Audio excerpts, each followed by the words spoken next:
बंधु माने आजिर एही भिडियोटी बिछा राशिर व्यक्ति विशेष मानक पई बहुत ही खास अटे। आजिर एही भिडियो रे आमे माने बिछा राशिर अर्थ वार्षिक राशिफल विषय जानिबा। 2024 मसिहार अधा मास बीती सारिछि। आउ जेउ अधा मास बाकी रहिछि अर्थात जुलाई 2024 रु डिसेंबर 2024 मध्यरे बिछा राशिर व्यक्ति विशेष मानक पई समय किपरि रहिबो से विषय विस्तार रूप में आलोचना करिबा। एही 6 मासरे आपणको जीवन रे केउ सबु परिवर्तन हेबो, केउ मासरे आपणको सहित कोन घटिबो से विषय आलोचना करिबा। नवग्रहंकर स्थिति एही 6 मासरे किपरि रहिबो, केउ ग्रह केउ भाव को चलन करिवे एवं आपणकर केउ भाव उपरे केउ ग्रहंकर दृष्टि रहिबो।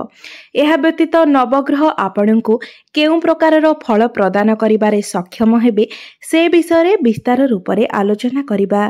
बंधु माने एही 6 मास मध्यरे आपणकर शिक्षा, स्वास्थ्य, प्रेम, वैवाहिक जीवन, आपणकर भाग्य, क्यारियर एवं व्यापार वाणिज्यर स्थिति किपरि रहिबो से विषय मध्य विस्तार रूप में आलोचना करिबा।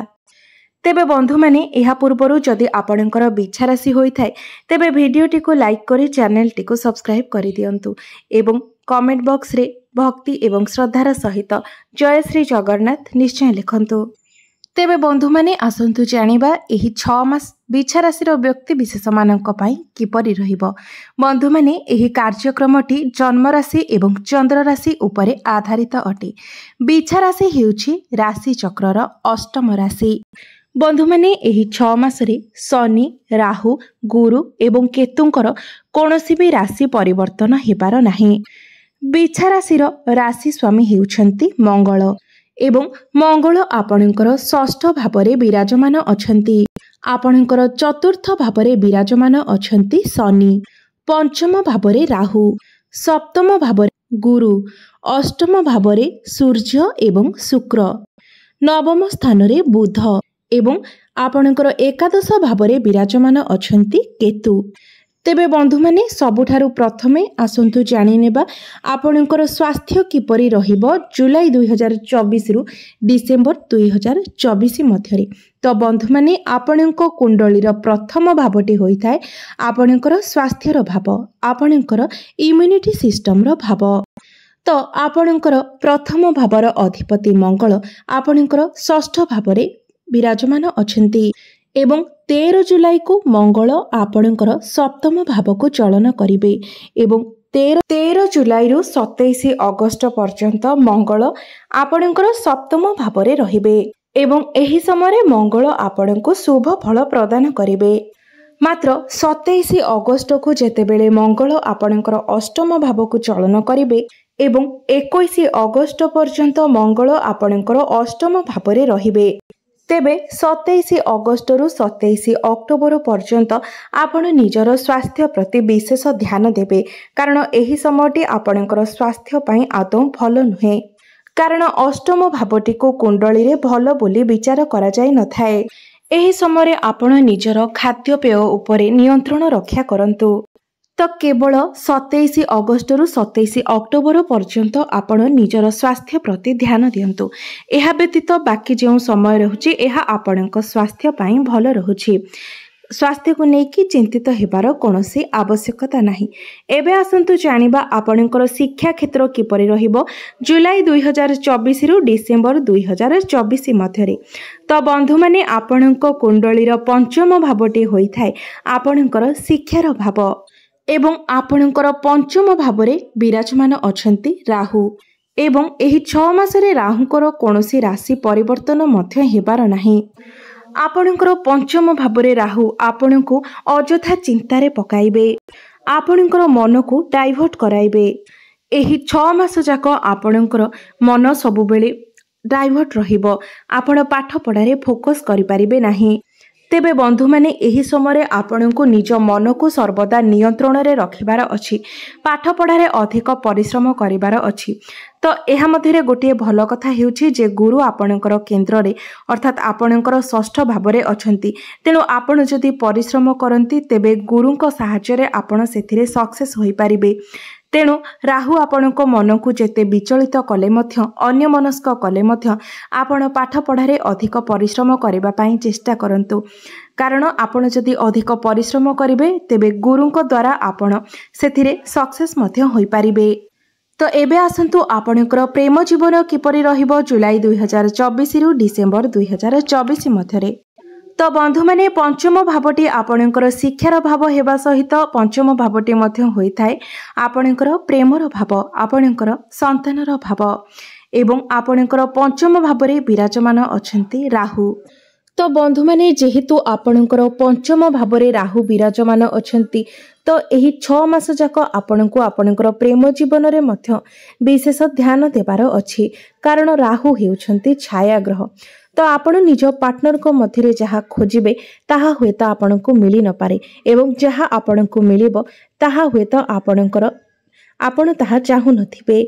तो एही 6 मास जाक आपण निजर प्रेम जीवन को नहीं टिके सतर्कता अवलंबन करंतु एवं बुझामणा ठीक रखिबा पई चेष्टा करंतु। एबे आसंतु जानिबा आपणकर वैवाहिक जीवन किपरि रहिबो जुलाई 2024 रु डिसेंबर 2024 मध्यरे। तो बंधु माने कुंडलीर सप्तम भावटी होई थाए आपणकर वैवाहिक जीवनर भाव एवं आपणकर सप्तम भावर अधिपति हेउछंती शुक्र एवं शुक्र आपणकर अष्टम भावरे विराजमान अछंती। 7 जुलाई पर्यंत शुक्र आपणकर अष्टम भावरे अछंती। 7 जुलाई परे शुक्र आपणकर नवम भाव को चलन करिवे एवं 7 जुलाई रु 1 अगस्त पर्यंत शुक्र आपणकर नवम भावरे रहिबे जहाकि आपणकर वैवाहिक जीवन पई बहुत भलो अटे। 1 अगस्त रु 25 अगस्त पर्यंत शुक्र आपणकर दशम भावरे रहिबे। तो एही समय मध्य आपणकर वैवाहिक जीवन पई बहुत भलो अटे। 25 अगस्त रु 19 सेप्टेम्बर शुक्र आपणकर एकादश भावरे रहिबे। एही समय मध्य आपणकर वैवाहिक जीवन पई बहुत भलो अटे। तो कहिबाकू गले 7 जुलाई परठारु आपणकर वैवाहिक जीवन बहुत भलो रहिबो। आपणकर लाइफ पार्टनरकर क्यारियर रे ग्रोथ हेबो। आपणकर वैवाहिक जीवन रे जेउ भी सबु असुविधा थिला जेउ भी सबु भूल बुझामणा थिला से सबु मध्य दूर होई जिवो। आपणक मध्यरे संपर्क सुमधुर हेबो। तो बंधु माने एही 6 मास जाक आपणकर वैवाहिक जीवन पई बहुत ही भलो अछि। वैवाहिक जीवन को नेकी चिंता करिवार कोनोसी भी आवश्यकता नाही। एबे आसंतु जानिबा सबुठारो गुरुत्वपूर्ण विषय आपणकर भाग्य क्यारियर एवं व्यापार वाणिज्यर स्थिति किपरि रहिबो जुलाई 2024 रु डिसेंबर 2024 मध्यरे। तो बंधु माने आपणकर कुंडलीर नवम भावटी होई थाए आपणकर भाग्यर भाव एवं दशम भावटी होई थाए आपणकर क्यारियर भाव। आपणकर नवम भावर अधिपति हेउछंती चंद्रमा जे कि प्रति 2 दिन रे थरे निजर राशि परिवर्तन करिथांती।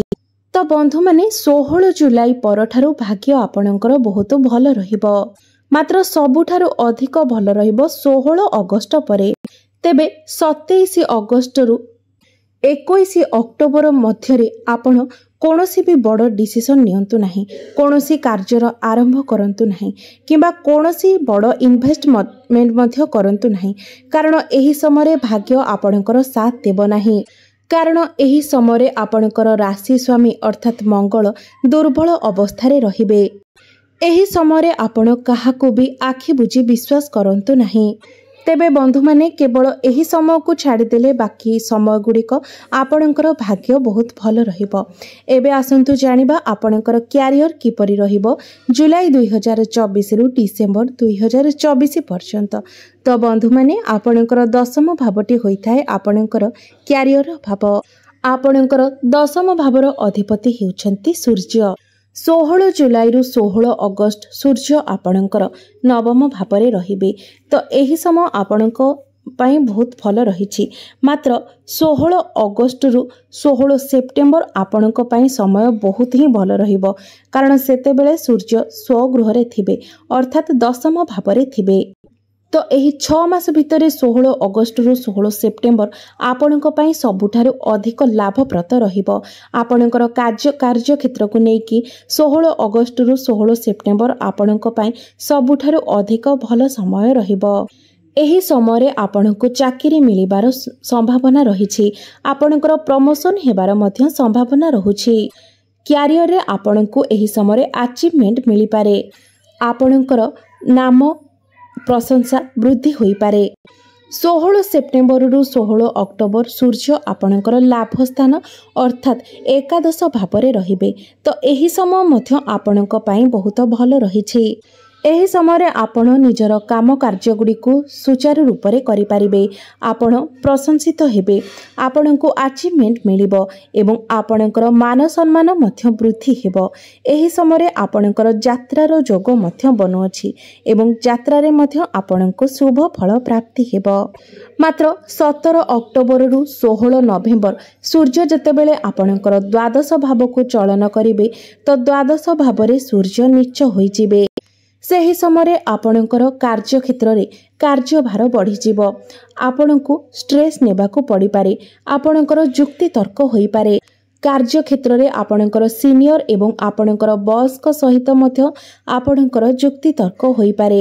ତେବେ ଏହି 6 ମାସରେ କେବଳ ଏହି ସମୟତକ ଆପଣଙ୍କୁ ବିଶେଷ ଧ୍ୟାନ ଦେବାର ଅଛି। ଏବେ ଆସନ୍ତୁ ଜାଣିବା ଆପଣଙ୍କର ବ୍ୟାପାର ବାଣିଜ୍ୟର ସ୍ଥିତି କିପରି ରହିବ ଜୁଲାଇ 2024ରୁ ଡିସେମ୍ବର 2024 ମଧ୍ୟରେ। ତ ବନ୍ଧୁମାନେ, ଆପଣଙ୍କର ସପ୍ତମ ଭାବଟି ହୋଇଥାଏ ଆପଣଙ୍କର ବ୍ୟାପାର ବାଣିଜ୍ୟର ଭାବ ଏବଂ ଆପଣଙ୍କର ସପ୍ତମ ଭାବରେ ଅଛନ୍ତି ଗୁରୁ। ତ ଜୁଲାଇରୁ ଅକ୍ଟୋବର ମଧ୍ୟରେ ଏହି ଯେଉଁ 4 ମାସ ରହୁଛି ଏହା ଆପଣଙ୍କର ବ୍ୟାପାର ବାଣିଜ୍ୟ ପାଇଁ ବହୁତ ଭଲ ସମୟ ରହିବ। ତେବେ ଆପଣଙ୍କର ବ୍ୟାପାର ବାଣିଜ୍ୟର ସ୍ଥିତି ବହୁତ ଭଲ ରହିବ। ଏବେ ଆସନ୍ତୁ ଜାଣିବା ଆପଣଙ୍କର ଏହି 6 ମାସରେ ଯେଉଁ ବି କିଛି ସବୁ ଅସୁବିଧା ରହୁଛି ସେହି ସବୁ ଅସୁବିଧାର ପ୍ରତିକାର ପାଇଁ ଆପଣ କ'ଣ କରିବା ଉଚିତ। ତେବେ ବନ୍ଧୁମାନେ, ଆପଣ ପ୍ରତ୍ୟେକ ଦିନ ସକାଳୁ ଉଠି ଉଦିତ ସୂର୍ଯ୍ୟଙ୍କୁ ତମ୍ବା ପାତ୍ରରେ ଜଳାର୍ଘ୍ୟ ଅର୍ପଣ କରନ୍ତୁ। ପ୍ରତ୍ୟେକ ଦିନ ସୂର୍ଯ୍ୟଙ୍କର ବୀଜ ମନ୍ତ୍ରର ଜପ କରନ୍ତୁ। ଓಂ ହ୍ରାಂ ହ୍ରିಂ ହ୍ରୌಂ ସଃ ସୂର୍ଯ୍ୟାୟ ନମଃ। ଏହି ମନ୍ତ୍ରକୁ ଆପଣ ପ୍ରତ୍ୟେକ ଦିନ 108 ଥର ଜପ କରନ୍ତୁ। ଏହା ବ୍ୟତୀତ ଆପଣ ପ୍ରତ୍ୟେକ ଦିନ ହନୁମାନ ଚାଳିଶାର ପାଠ କରନ୍ତୁ। ଏହା ବ୍ୟତୀତ ମଙ୍ଗଳଙ୍କର ବୀଜ ମନ୍ତ୍ର ଓಂ କ୍ରାಂ କ୍ରିಂ କ୍ରୌಂ ସଃ ଭୌମାୟ ନମଃ। ଏହି ମନ୍ତ୍ରକୁ ମଧ୍ୟ ଆପଣ ପ୍ରତ୍ୟେକ ଦିନ 108 ଥର ଜପ କରନ୍ତୁ। ଆପଣଙ୍କର ସମସ୍ତ ଅଶୁଭତ୍ୱ ଖଣ୍ଡନ ହେବା ସହିତ ଆପଣଙ୍କର ଭାଗ୍ୟରେ ମଧ୍ୟ ପରିବର୍ତ୍ତନ ଆସିବ। ତେବେ ବନ୍ଧୁମାନେ, ମୋର ଏହି ଭିଡ଼ିଓଟି ଯଦି ଆପଣମାନଙ୍କୁ ଭଲ ଲାଗିଥାଏ ତେବେ ଭିଡ଼ିଓଟିକୁ ଲାଇକ୍ କରି ଚ୍ୟାନେଲଟିକୁ ସବସ୍କ୍ରାଇବ୍ କରିଦେବେ ଏବଂ କମେଣ୍ଟ ବକ୍ସରେ ଜୟ ଶ୍ରୀ ଜଗନ୍ନାଥ ନିଶ୍ଚୟ ଲେଖିବେ।